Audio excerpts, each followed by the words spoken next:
Welcome everybody back to Pocket Coaching.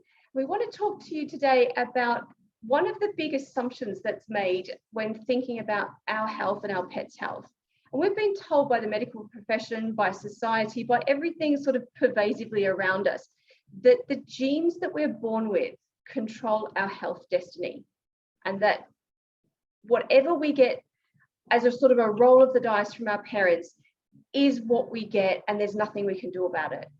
And that is actually a really outdated and incorrect model. Now, genes are important. They do create who we are. They do have an influence on how we look and a bunch of other things as well. But when it actually comes to health, when it comes to health and your lifespan and your health span itself, genes are a small portion of that equation, which is amazing news because it puts the power to control those things back into your hands. And if you want your pets to be living for 20 years, 25 years, even 30 years if you've got a cat or a really small dog, then you have the power to do that because it's not the genes that are controlling it. Katie, do you want to talk to us about how that works for humans?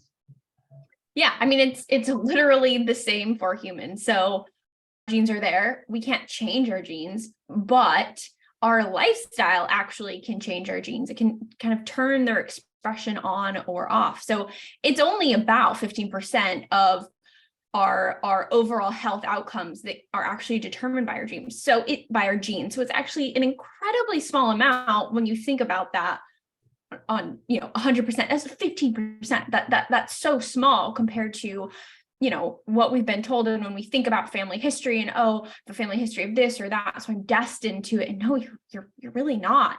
So if we instead focus on what we can control, what we can affect, which can influence those genes, then that's incredibly empowering. So I think we use the term lifestyle kind of all encompassing, but to kind of just break that down for someone who's listening to this, we're talking about nutrition, right? What you put in your body. We're talking about movement, how you move your body. We're talking about sleep and rest, toxins, getting those out. We're talking about mental wellness. So, your whether that's mindfulness or meditation or whatever else that is for you, your community that encompasses mental wellness, our environment that's around us, right? We can actually kind of change some of that as well. So all of these aspects really, in my mind, incorporate lifestyle. Penny, is there anything that you would add to that? Is there any lifestyle piece that you think I've left out?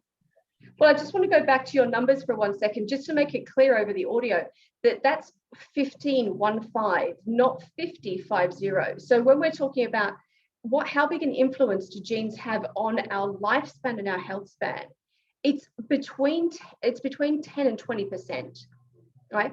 Now, for humans and for cats, as it turns out, it's closer to that 10% mark because in terms of inbreeding and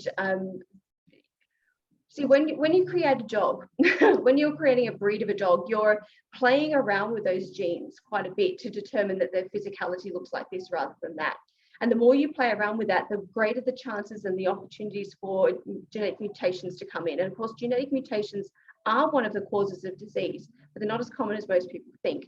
So with our cats and for ourselves, because there's relatively low genetic manipulation and breed selection things kind of going on, the number of mutations is lower, and therefore the effect the genes have on the longevity and the lifespan, longevity and the health span are smaller. In a dog, they're a little bit higher, but even in a dog, let's look at this, 20%,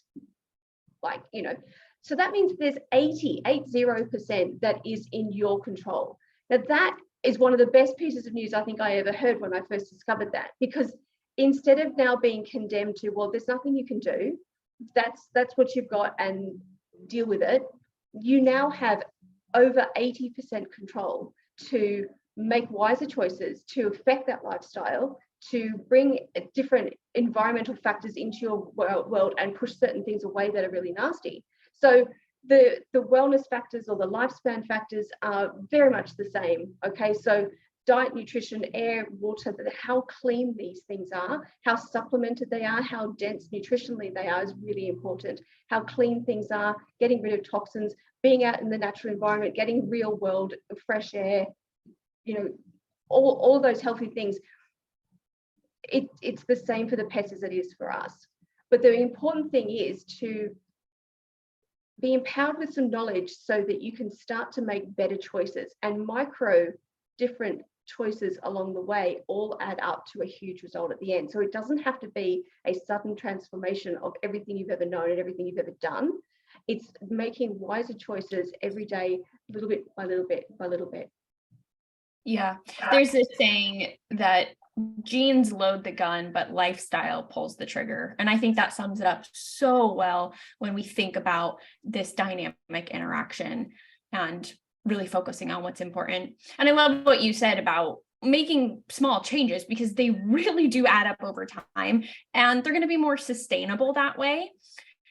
I think the second piece to that is making sure that they're individualized for you and your lifestyle and your pet's lifestyle, right? Because the way each person integrates all of these lifestyle aspects are going to be quite different from each other, because we live different places. We like different things, right? We have different pets, just everything is different, but it's actually the same foundation. So when we take each lifestyle pillar and then we think about how to individualize those changes for us, and then we move forward in a stepwise fashion, step-by-step, small changes at a time, it really ends up creating this really robust lifestyle that's sustainable and encompasses all of those lifestyle pillars, so that we have this, what we like to call, Penny, the longevity lifestyle for ourselves and our pets. And if you want to learn more about really the ins and outs, digging into these different facets of lifestyle, how to make those changes for you and your pet, our coaching program will do exactly that. So we are running a really incredible end of year special where we're opening up our coaching program again. We've only done this once before. We're opening it up again. So if you want to learn more details about that and see if that's a good fit for you to help you incorporate these lifestyle pillars, take advantage of that 80 to 90% that is within your control, then you can go to petandparentlongevity.com/coaching to learn more about that. All right, that's it for today, everyone. I hope you had a wonderful Christmas yesterday, and we will talk to you next week. Bye-bye. Bye-bye.